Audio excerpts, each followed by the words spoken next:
All right, hello. I just wanted to give you guys a very quick one. We got here Myron from the Fresh and Fit podcast with Destiny and with guests Sneeko, Zerka, and Nick Fuentes, who are kind of secondary actors. But Myron is just asking a very simple question about procreation and how it intersects with wealth. And I thought this was an interesting topic to touch upon because I had something I wanted to add. So let's get into it. What makes a man's chances increase to procreate? I'll answer it. Acquiring status, resources, being attractive. Fair? Can we all agree on that? Trinity. No, data-wise, you're just wrong. What? Like, poor men have more kids than wealthy men. You're just wrong. I know you say I'm gonna try it, but like, you can Google the numbers right now. You're just wrong. No. The best in the village. I didn't say what is actually going to lead to. I said what increases your chances. How can it increase your chance if it doesn't actually do it? Or what is that? What do you base it on? It would be the highest level of trinity of status, network, and looks in the fucking village. Like Melina chose you from all the fucking nerds. She chose you because you have the most network, looks, and fucking status, you dumb fucking If there's a guy that's bitch. pursuing that trinity of things and another guy who's trying to fucking have as many kids as possible, the guy that's fucking have as many kids as possible is always going to have more kids than the wealthy. But remember, again, this goes back to creating life and increasing your likelihood of mating. As a man, acquiring status, resources, competence, etc., is going to secure your ability at a higher likelihood of getting a better mate, being able to stay with that mate long term, and most importantly, getting more than just. Yeah, let me point out some because they're arguing different points. Destiny's saying, well, statistically, poor people don't have more children, which is a completely different thing from saying your likelihood of securing a mate increases with network and status and looks. That's a completely different argument than the number of children you have versus the quality of mate that you have. They're completely different kind of non sequitur points, but just one woman because men want quantity, right? Acquiring status, resources. Yeah, I understand. Is It's like important for increasing It's your irrelevant, chances is what of I'm finding a trying to mate. Sure, Now, it's a fun theory, but number-wise, none of that exists in reality. Poor men have more baby mamas. Poor men have more children. Poor men have a what do higher. you mean have more baby mamas? What does that mean? That doesn't mean that they're getting a bunch of side pieces. It means that they're less likely to have a stable marriage, probably because the number one reason for divorce is financial troubles, right? And poor people are obviously going to have more financial issues, so they're more likely to have broken up, tattered relationships. And it's just kind of a culture, you know what I mean? It's more of a cultural thing. It doesn't reflect that they're getting more side pieces or that they're having better access to women. It's more of a cultural thing of just being kind of low SES and kind of messy in the way you handle relationships. Likely to pass their genes on. Isn't this just the point of like idiocracy of the movie? They Like, cannot sustain and maintain a. they don't need to kids. sustain Oh, I watched Idiocracy. That was an interesting movie. But also, Idiocracy is just not true. The idea that only the low IQ football player can reproduce and the affluent class, yeah, there's small instances of that, but that doesn't mean that the jock football player is going to have infinitely more kids and going to procreate and outcompete the upper class intellectual echelon. Doesn't necessarily mean that. They have different strategies. It's really a quality versus quantity argument. At the end of the day, that's what it comes down to, is the football player jock. The poor people espouse quantity, and then the rich people invest in quality. So it's really it's kind of a bad argument, actually, Destiny, to appeal to some movie, some paradigm presented in Idiocracy as your basis for your understanding of the intersection of wealth and procreation. It's just kind of a dumb point to make. Hold on, Destiny, which of the poor? The highest status? Let me finish. Go ahead. Let me finish my point here, okay? Because it still doesn't change the fact that it increases a man's likelihood of mating, acquiring these things, which is why, right?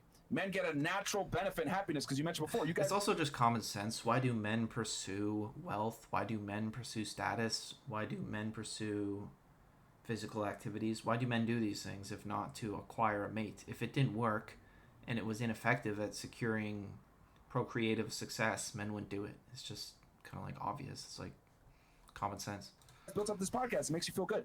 The reason why men chase resources and status is because that leads to respect, that leads to fulfillment, because men are fulfilled when they create something. That's why men are builders. That's why men are overwhelmingly inventors. They could create the infrastructure, etc. Men are fulfilled. Oh, and once again, on subjective terms, fulfilled is also a subjective term. It's in reference to something. Fulfilled, because you can be fulfilled on different levels. So you're fulfilled in reference to a specific level or a specific function that is being complete when you feel fulfilled. Like when you're fulfilled in your career, you feel fulfilled in terms of your communal usefulness, and you're you have a purpose, and anyway, but that's kind of a side piece. The point just being that there's a lot of these words that debate people and people throw around in general that are actually not objective terms that share a unanimous, consistent definition, but operate in reference to a subject.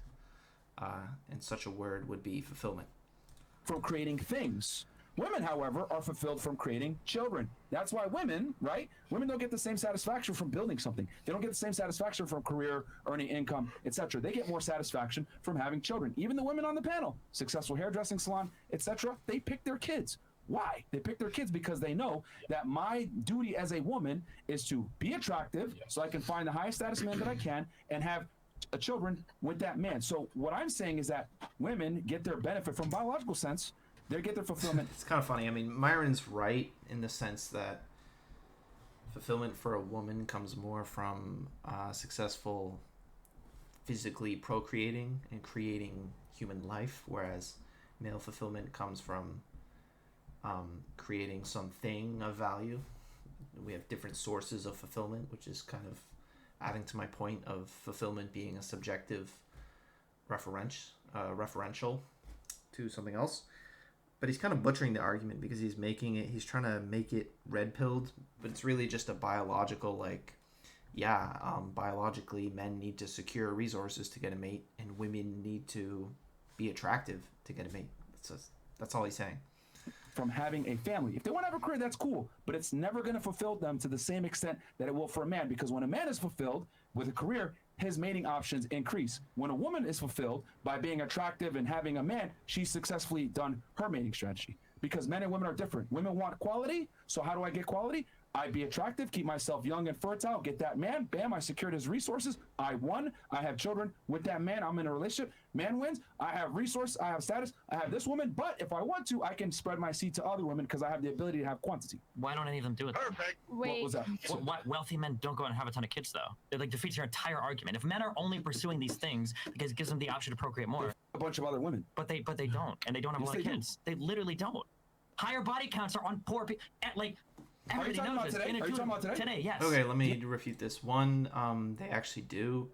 I don't know why Destiny is insisting that higher status men don't have higher chances of cheating and higher success getting other women, having side pieces. That's definitely true. But let me refute his main point, which is that rich and high status people don't have children, and therefore don't have as many children as poor people do, and that somehow defeats Myron's argument that that resource acquisition and status is a positive correlate to procreation, or it aids in procreation in some way. The reason that lower income and poor people in general tend to have more kids is not because it's a more successful mating strategy to be poor, but because it's birthed out of necessity. Humans have an intricate balance between quality and quantity. If we have the capacity to invest in quality, as humans we will. So if we have a stable foundation of resources, we have a stable environment, we have a good mother and father, and we believe our jobs and our income are stable and everything's looking good in the familial sense, then there's less biological pressure for you to rapidly procreate. I mean, one of the big reasons, aside from religious arguments, why do poor people and why did people in the past who were objectively a lot poorer and much lower quality of life, why did they have so many kids? Why did every family have like 8 kids? Reason is because half of them would die. Half of them would die in childbirth. Half of them would die from sickness. Half of them would die in wars. And you had to have 8 kids if you were even going to see 2 of them reach the age that they would be able to procreate. Whereas we don't really struggle with that problem anymore. So it's more of a... it's actually kind of proving Myron's point, because if a man who's poor has to have 6 kids to procreate, and you'd say, oh, they don't have to. I'm like, yeah, but from a biological, like just observing what their biological nature is telling you, if that a poor person has 6 kids, it's because they need to, right? That's like there's a biological pressure, and we can infer something about their biological nature through that historical evidence and through kind of the argument that you're making, Destiny, which is, yeah, poor people actually have more kids. It's like, yes, because they need to. But that has more to do with an environmental pressure or lack thereof. There's also, like, you could bring in decadence to this too, where it's like the more decadent and more relaxed and more lazy a group of people is, say they're upper class, they live in suburban America, they both got 6-figure income, there's not a lot of biological pressure to have children. Like, if you think about it from a biological, almost animalistic element, if you're in a comfy, cozy environment, then you don't feel really the need, you don't feel a pressure to procreate. So, but when you're stressed, when the finances are unsure, when your future is uncertain, you could die tomorrow, a predator might come into your cave and kill you, you might get caught by your loan shark and beat over the head with a bat, then the pressure is on to procreate. You're like, oh shit, I gotta get my genes out into the gene pool now. I gotta start making babies today. I don't have time to wait. I gotta invest in quantity because I don't have the time for quality. So this dichotomy of like, well, poor people have more children, it's not a reflection that they're somehow more successful at mating. It's a strategy that is really reflecting their status and really reflecting the pressures and the problems that they face as being lower SES. And that then affects their procreative strategy, because procreation isn't just about raw numbers. Like, you can have 4 kids, but if all of them turn to be gay, then your lineage dies and all those 4 kids were useless. Or if they all go die in a war, or if you're all broke and you have 6 kids but you can't feed any of them, they all die. So procreation is not just about literally the act of having sex and making babies and the quantity of babies that you produce. It's a nuanced, multifaceted process that requires a bit of quality parenting and investment. There's a communal element, there's a societal element to procreation. You need to have good cultural standards for procreation, and you need to have strong support for the children. You need to invest in parenting. And how much do you invest in parenting, and how much do you invest in just pumping babies out? It's a real dichotomy. It's a real question. It's like, well, what do we do? And all you've really shown is that poor people opt to have a higher quantity of children. That doesn't prove anything about the actual reproductive success of poor people. And then there's like the whole problem of like, well, most people are already poor.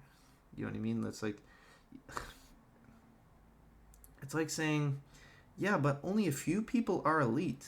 Everybody else is poor. Therefore, being poor is a good procreative strategy. Like, it's the more successful strategies is being poor. It's like, oh my god. It's just such a stupid argument, because it's like you're trying to associate biological procreative success and strategy and mate strategy with the way we run our society as a top-down hierarchy, like a pyramid with most of the people at the bottom, which has nothing to do with our biological mating strategy. And yeah, Nick Fuentes is kind of right. It's just like, use a bit of common sense. Like, what do women do to secure a mate? They try to make themselves as pretty as possible. What do men do to secure a mate? They acquire resources, they acquire social skills, and they acquire muscle and physical stature, confidence. It's just, yeah, it's common sense. So there's so many angles to attack Destiny's shitty point from. I don't even know. Like, that's the thing with Destiny, is there's so much wrong with him to untangle. It just becomes like a depressing mess, and he talks so damn fast you can't even untangle one of his messy ass points on its face. Like, you have to just keep moving on to the next thing. And anyway, let me know what you guys think. Maybe I could have articulated my point a little better. I tried to get to all the things I wanted to say as quickly as I could. That's kind of it. They just go on rambling for a while.